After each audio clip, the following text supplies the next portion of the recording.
daughter was born, it was like just unlocked like a whole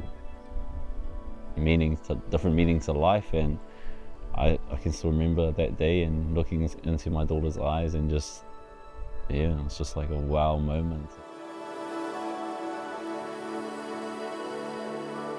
I come from like a history of like fatherlessness. I was raised by a solo mother, never got to know like my grandfathers.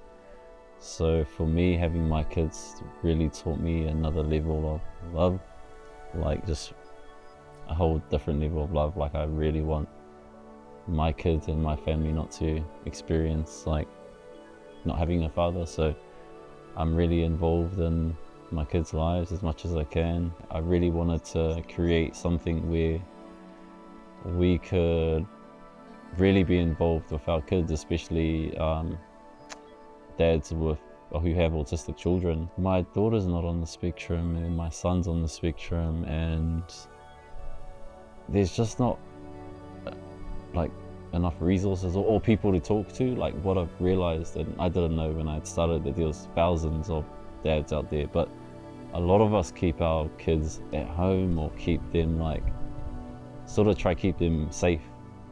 So we don't know who's like got kids on the spectrum. We have some parents that have like 4 kids or 5 kids that are on the spectrum, and you can just see like after they come through to the events and stuff, they walk away like really recharged. And I think them knowing that you're not alone is the biggest thing.